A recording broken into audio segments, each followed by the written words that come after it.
Students, आज हम पढ़ने वाले हैं आयलर सूत्र।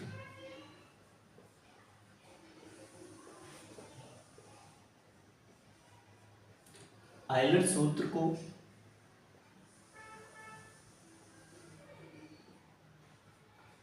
आयलर्स फॉर्मूला इस हिसाब से उसे इंग्लिश में लिखा जाता है। अब हम ये आयलर्स फॉर्मूला है क्या पहले वो देख लेते हैं। तो आयलर्स फॉर्मूला होता है F plus V is equal to E plus to.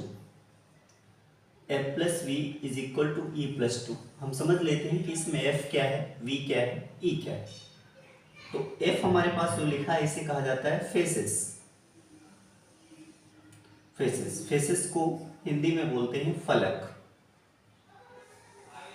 दूसरा हमारे पास जो लिखा है वी होता है वर्टेक्स और इसको हिंदी में कहते हैं शीर्ष। तीसरा हमारे पास लिखा है ई का मतलब होता है एज और इसको हिंदी में कहा जाता है किनारा।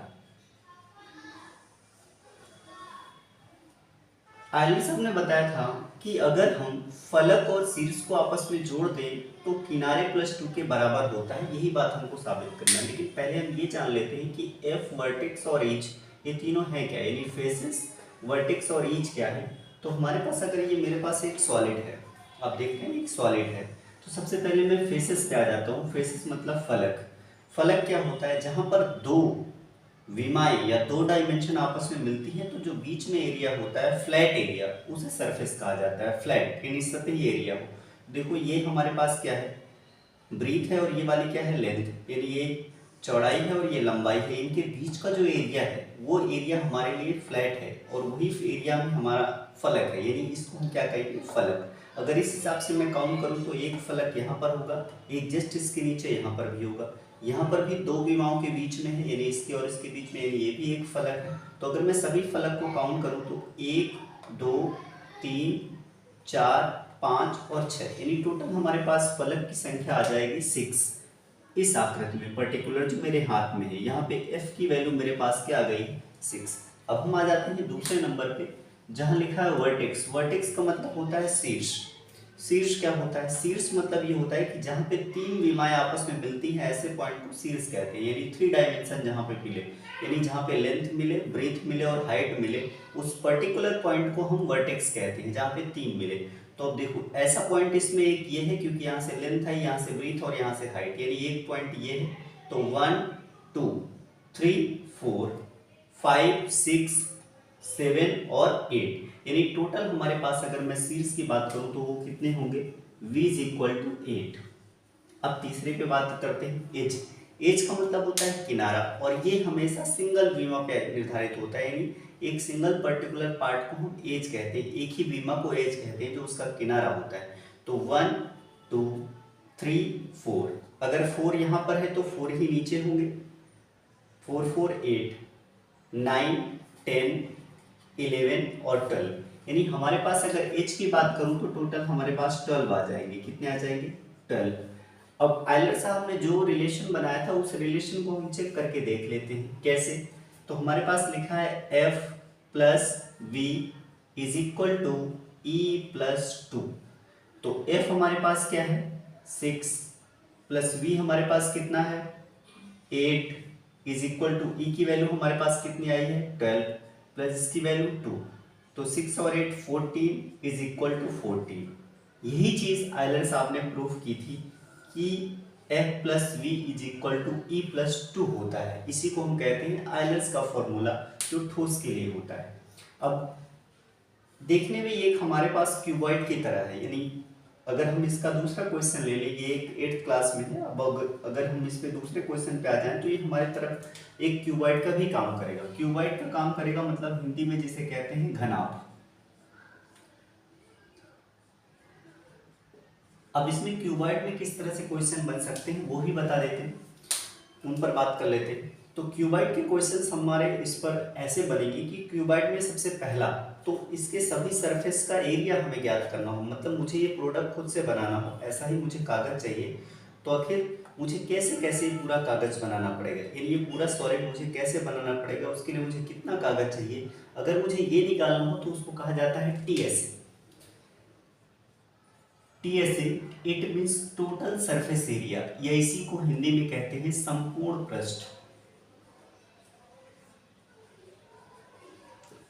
संपूर्ण पृष्ठ। और ये जो संपूर्ण पृष्ठ होता है, जाहिर सी बात है हर एरिया का चाहिए, तो जितने भी हमारे पास एरिया है उन सबको हमें लिखना है। तो सब एरिया, पर्टिकुलर अगर मैं इस एरिया की बात करूं तो हमको मालूम है हमारे पास टोटल 6 एरिया है। तो चलो काउंट करते हैं, पहले इस पे आ जाते हैं। ये हमारे पास ब्रीथ है और ये क्या है, एल। तो पहला हमें मिला एल इंटू बी। अब ये भी एक है, एक सेम नीचे है, तो प्लस हम वापस कर देंगे एल इंटू बी प्लस। अब दूसरे साइड पे आ जाते हैं, अगर मैं इस एरिया की बात करूं तो हमारे पास है बी इंटू एच। तो ये हमारे पास दूसरा आ गया बी इंटू एच प्लस वापस में बी इंटू एच, क्योंकि इस तरफ भी है। अब हमारे पास तीसरा बचा, वो कौन सा बचा, वो है ये वाला पार्ट। और ये वाला क्या है, एच इंटू एल। तो हम तीसरे पार्ट को भी लिख लेते हैं, जो हमारे पास आ जाएगा एच इंटू एल। और इसके भी दो पार्ट हैं, तो एच इंटू एल। इस हिसाब से देखें तो पहला वाला क्या हो जाएगा, एल बी प्लस दूसरा भी L B plus B H plus B H plus H L फिर से एच एल। अगर ये तीनों हमारे पास आ जाएंगे तो हम क्या लिख सकते हैं, 2LB plus 2BH plus 2HL। चूंकि सभी जगह 2 कॉमन है तो हम 2 कॉमन ले सकते हैं, तो क्या आ जाएगा LB plus BH plus HL। ये हमारे पास इसका टेस है। अब अगर हम दूसरे, इस पे दूसरा कौन सा क्वेश्चन हो सकता है, तो इसका एक हो सकता है LSA। LSA को कहते हैं लैटरल सरफेस एरिया, पार्श्व पृष्ठ कहा जाता है इसको।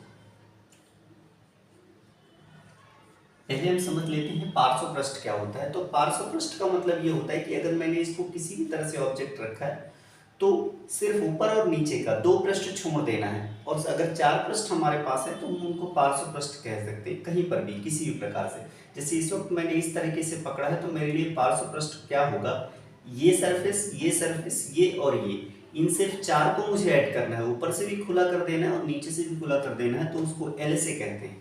तो हम इसको कैसे निकालेंगे, तो इस वक्त जो मेरे हाथ में, इस हाथ में है, वो क्या है, L इंटू एच। तो मैं लिखूंगा L इंटू एच प्लस ऐसा ही सेम पीछे है, तो वापस क्या आ जाएगा, L इंटू एच प्लस इस तरफ वाला जो एरिया है, यानी ये वाला एरिया, वो क्या है मेरे पास, तो वो है B इंटू एच। तो भी मैंने लिख दिया B into H plus B into H. तो हमारे पास क्या है, 2LH प्लस 2BH। अगर हम दोनों को कॉमन ले लें तो 2 कॉमन ले लेते हैं, तो क्या आ जाएगा, LH प्लस 2BH। और भी यहाँ से अगर मैं कॉमन लेना चाहूँ तो अब H भी कॉमन कर सकता हूँ, तो H कॉमन आ जाएगा, तो बचेगा 2L प्लस B। इसका मतलब ये हुआ कि मुझे कभी भी अगर पृष्ठ निकालना है, तो पार्श्व पृष्ठ निकालना है, तो ऊपर और नीचे को खुला मानते हैं, ये होता है। अब इसमें एक तीसरा क्वेश्चन होता है जिसे हम कहते हैं वॉल्यूम। वॉल्यूम निकालने पर, यानी हिंदी में इसको कहा जाता है आयतन। आयतन क्या होता है, इसके अंदर जो कुछ भी सामान भरा हुआ है, पैकिंग के साथ हवा भरी हुई हो या कोई और ऑब्जेक्ट भरा हुआ हो, जितना भी भरा हुआ है अंदर जो चीजें आ सकती हैं वही है वॉल्यूम। तो वॉल्यूम क्या होता है, वो होता है LBH। LBH इसलिए होता है क्योंकि L और B उसकी सरफेस हो गई और उसको हाइट दे दिया गया। अगर हाइट को दे दिया जाता है तो हमेशा आयतन आ जाता है, इसीलिए इसको कहा जाता है वॉल्यूम और आयतन।